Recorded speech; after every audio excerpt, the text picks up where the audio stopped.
चाहिए आरक्षण, योगी आयोग ने मानना है आरक्षण घोटाला है। छात्र हितों का हनन हुआ तो खून बहेगा सड़कों पर, रोजी रोटी दे न सके जो सरकार निकम्मी है, जो सरकार निकम्मी है वो सरकार निकम्मी है। 69,000 शिक्षक भर्ती में हुए आरक्षण घोटाले को लेकर अभ्यर्थी जो हैं वो लखनऊ इको गार्डन में पिछले 117 दिनों से बैठे हुए हैं। लगातार प्रदर्शन कर रहे हैं, नारेबाजी कर रहे हैं। सरकार से सिर्फ ये इतना चाहते हैं कि इनकी बहाली हो जाए और जिस तरह से आरक्षण में घोटाला हुआ उसकी निष्पक्ष तौर पे जांच की जाए। इनका कहना है कि जब तक इनकी बहाली नहीं हो जाती तब तक इसी तरह से प्रदर्शन करते रहेंगे, क्योंकि अब बात जो है वो इनके हक की है और ये अपना हक छोड़ने वाले नहीं हैं। हम इनसे ही बात करेंगे। कहाँ तक पहुँची आपकी वार्ता?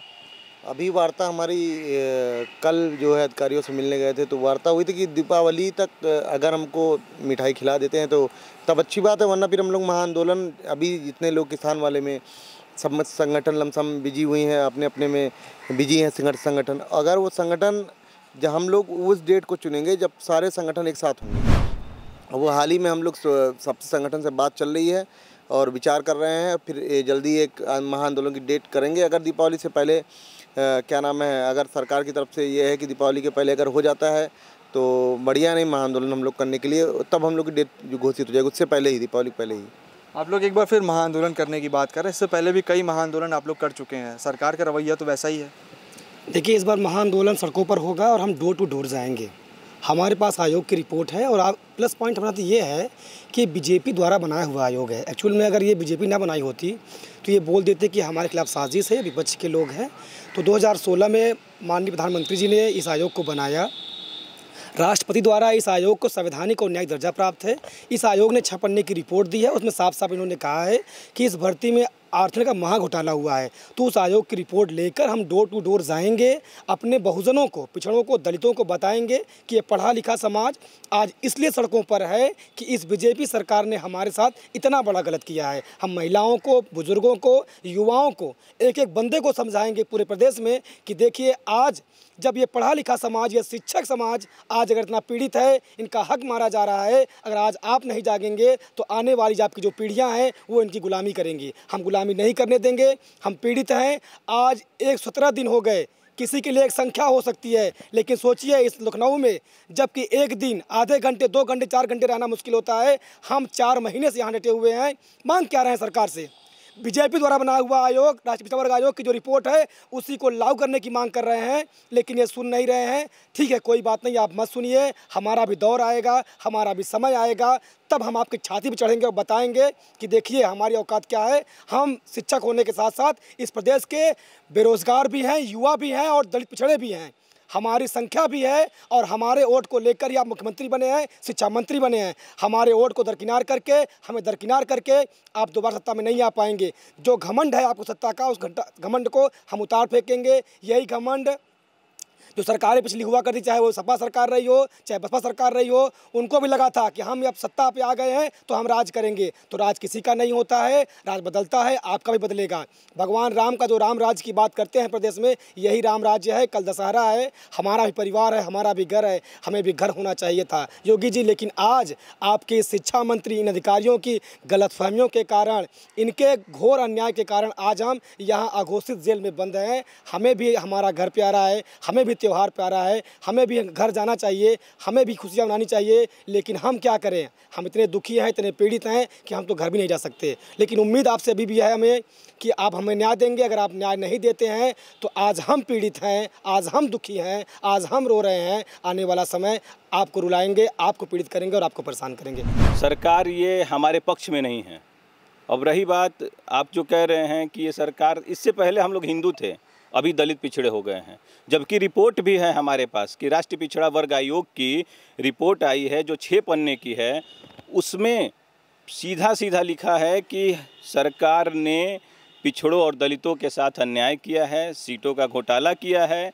और हम भीख नहीं मांग रहे हैं सरकार से अपना हक मांग रहे हैं और उन्हें ये देना पड़ेगा, क्योंकि रिपोर्ट है, हमारा संवैधानिक राइट है कि हमें 27% और 21%, अगर इतना ही आपने क्लीन भर्ती की है तो आप हमें डाटा दे दीजिए, हम खुशी खुशी चले जाएंगे। और रही बात आज नवरातन भी है, नवमी भी है, हमारे घर से भी कॉल आ रहा है कि भाई आ जाइए आप लोग, लेकिन हम तब तक नहीं जाएंगे जब तक हमें न्याय ना मिल जाए, हम अध्यापक स्कूलों में ना हो।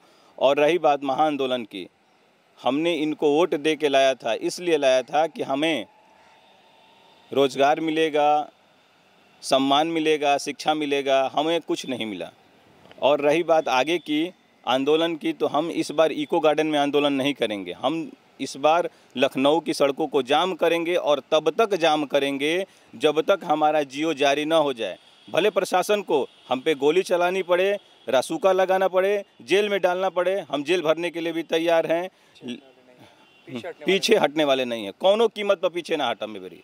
ये क्रिया खा के आयल बनी बलिया से कि कौनो कितना भी ये कुछ भी कर लें, हम हटम ना है मेरी पीछे। जय हिंद, जय भारत। देखिए, घर परिवार से फ़ोन आता है कि आ जाओ तुम भी, मतलब, लेकिन ये बताइए हम कैसे चले जाएं, किस मुंह को लेकर घर जाएं अपने, क्या करें। इस सरकार ने हमारी इज्जत, नौकरी की हमारी इज्जत ही छीन ली है, एक तरह से समझ लो। ये कहते हैं राम राज्य, ये कैसा राम राज्य है जहाँ पर किसानों को कुचला जा रहा है, युवाओं की बात नहीं सुनी जा रही, दलित पिछड़ों का हक मारा जा रहा है। ये राम राज्य है? ये तो नहीं लगता। ये तो ऐसा लगता है जैसे पुराने समय में राक्षस राज चलता था, वैसा राज्य है ये राम राज्य नहीं हो सकता। और योगी हैं हमारे मुख्यमंत्री जी, ये योगी भी नहीं लगते, ढोंगी लगते हैं। हमें सरकार से उम्मीद है, लेकिन पता नहीं वो उनकी समझ की बात है, करेंगे ना नहीं करेंगे, लेकिन संघर्ष हमें करना है, करते रहेंगे। आपसे जानना चाहूँगा, 1 मिनट में क्या संदेश आप देना चाहेंगे? हम संदेश देना चाहेंगे कि जोगी बाबा अगर कर दें, नहीं कर देंगे तो हम लोग तैयार हैं, संघर्ष करेंगे। 117 दिन हो गए हमारे, हम लोग लगे रहेंगे, बड़ा आंदोलन करेंगे। और केशव प्रसाद मौर्य जी, आप तो हम लोगों का धोखा देकर डिप्टी सीएम बन गए हैं, लेकिन चुनाव लड़िए, बताते हैं आपको। और सतीश द्विवेदी जो पारदर्शी करते हैं ना, आइए चुनाव में हम लोग आपको पारदर्शी दिखाते हैं, कैसे पारदर्शी। जो ईवीएम के भरोसे बैठे हैं ना, आपको ईवीएम ही बताते हैं कैसा ईवीएम होता है, कैसे चुनाव लड़ा जाता है। आइए क्षेत्र में, हम लोग यहाँ 117 दिन से हैं ना, आपको बताते हैं। आइए, घबराइए नहीं। हम जैसे संघर्ष कर रहे हैं ना, आप चुनाव में आइए, आपको देखते हैं हम लोग। आप न्याय दीजिए ना दीजिए, हम तो लड़ते रहेंगे। या तो हम लोग शहीद होके जाएंगे या तो हक लेके जाएंगे। बैठे हैं। जय हिंद, जय भारत। कुल मिला के अभ्यर्थी हैं, इनका कहना है कि 117 दिन इन्हें हो गए हैं, इनका संघर्ष इसी तरह से जारी रहेगा, क्योंकि इनका कहना है इनके हक की लड़ाई है और ये अपना हक अब छोड़ने वाले नहीं है। हाथों में बैनर पोस्टर लिए हुए लखनऊ इको गार्डन में पिछले 117 दिनों से ये जमे हुए हैं। इन्होंने कई बार महाआंदोलन किए हैं, फिर भी इनकी सुनवाई नहीं हो रही। अब इनका कहना है कि ये एक और बड़ा महाआंदोलन करने जा रहे हैं, जो इस बार इको गार्डन की 4 दीवारी में नहीं, राजधानी लखनऊ की सड़कों पे होगा, जिसमें कहीं ना कहीं सरकार तक अपनी बात पहुंचाने के एक बार फिर प्रयास करेंगे। नहीं तो 2022 में जो उत्तर प्रदेश में विधानसभा चुनाव है, क्योंकि इनकी संख्या भी काफ़ी ज़्यादा है, तो ये उस संख्या का इस्तेमाल करते हुए 2022 में सरकार को उत्तर प्रदेश से उखाड़ फेंकने का काम करेंगे। सूरज के साथ में पांडेल, लखनऊ।